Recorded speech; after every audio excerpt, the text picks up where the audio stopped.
Você acredita que se a humanidade estudar a forma que Jesus lidava com as emoções, a gente começa a entrar num processo de cura ou reedição emocional somente estudando a história dele? Ali na história de Jesus estão todos os exemplos que a gente precisa para lidar com as emoções. E segunda pergunta já para emendar, qual é a maior ferramenta de gestão da emoção de Jesus? Bom, em primeiro lugar, ele treinou os seus alunos por 3 anos e meio. A educação é fundamental. Em segundo lugar, as religiões todas falharam. Do protestantismo ao catolicismo, ao budismo, ao islamismo, em não estudar a inteligência dele, embora no budismo ele seja extremamente respeitado, no islamismo ele é considerado, ele é levado em altíssima conta, mas esse homem não foi estudado pelas religiões. E ele também não foi estudado pelas universidades. Harvard, Cambridge, Oxford são capazes de estudar pessoas que não impactaram muito a humanidade, mas ele foi o que mais impactou a humanidade, mas não foi estudado sobre os ângulos das ciências humanas. Então houve uma falha grotesca da teologia e das universidades. E entre as ferramentas que ele ensinou para os seus, foram várias, para os seus alunos, para os seus discípulos, está em que você deve aprender a perceber que cada ser humano é único e irrepetível. Se você não for bem resolvido na sua autoimagem, a maneira como você se vê, você não vai ser bem resolvido na maneira como você se sente na sua autoestima. E, portanto, ele individualizava o ser humano. Outra ferramenta muito importante é que ele ensinou seus alunos a nunca se curvar à dor. Porque o céu e o inferno emocional estão muito próximos de cada ser humano. A vida é um grande contrato de risco. Risos e lágrimas, aplausos e vaias, sucesso e fracasso alternam a vida de cada ser humano. E saber que a vida tem seus invernos, e esperar, e não se curvar aos invernos, mas esperar a mais bela primavera é fundamental. Isso desenvolveu neles uma resiliência fundamental.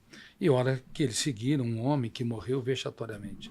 Jesus, independente de ser o Filho de Deus, como ser humano, ele morreu numa condição que... Bom, era vergonhoso, era vexatório falar dele. Tanto que Paulo diz lá na sua carta aos Coríntios que falar sobre ele era um escândalo para os judeus e loucura para os gregos, que buscavam sabedoria.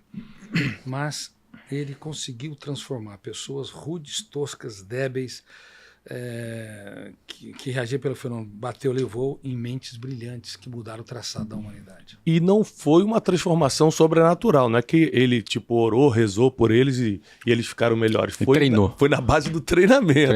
Não é sobrenatural. Na psique humana não há milagres. Na psique humana é um campo de treinamento.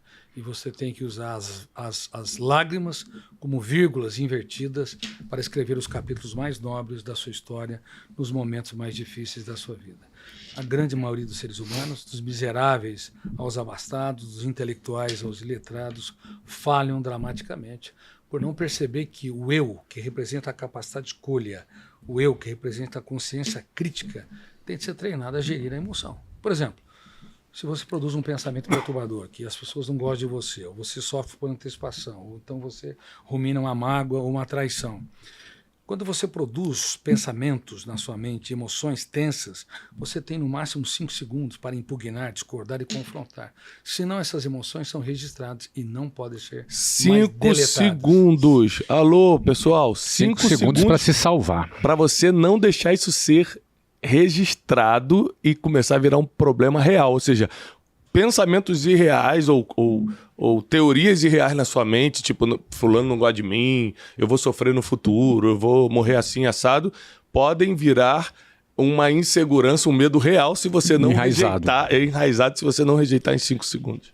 E vou dizer uma coisa muito séria, a mente mente. O pensamento não incorpora a realidade do objeto virtual. Entre eu e você existe 1 metro de distância. Mas do ponto de vista da consciência que eu tenho de você, há um anti-espaço, há um espaço infinito. Porque eu defino, conceituo você através do pensamento. Porém, o pensamento ele é virtual. Por isso que nós pensamos no futuro. O futuro é uma realidade. O passado é irretornável. Mas por que reconstruímos o passado e damos musculatura aos desafetos, às mágoas, às perdas? Porque a mente, na esfera da virtualidade, ela pode mentir, ela pode dar uma dimensão, distorção sem precedente. Por isso que há muitos escravos vivendo em sociedades livres. a milhões, a 800 milhões de pessoas que passam fome no mundo, que ingerem menos de 2.000 calorias, mas há mais de 7 bilhões de seres humanos desnutridos, cujo eu não consegue proteger a emoção e cujo eu não consegue impugnar, discordar e confrontar de pensamentos, os seus pensamentos perturbadores. Eu vou dar um treinamento agora na AMB, Associação de Magistrados do Brasil. Eu já fiz várias vezes com magistrados, muitas vezes também, várias vezes com a Polícia Federal, com os líderes, e vou falar, e vou dar mais uma ênfase. A mente humana é como um fora. Você tem que ter a consciência crítica. Você tem que ter o Ministério Público, você tem que ter uma acusação. Caso contrário, você se torna um psicopata. Porém, você também tem que ter um eu, que é um advogado de defesa. E esse eu não pode abrir concessão. Caso contrário, nós nos tornamos nossos maiores algozes. Exemplo, quem cobra demais de si mesmo.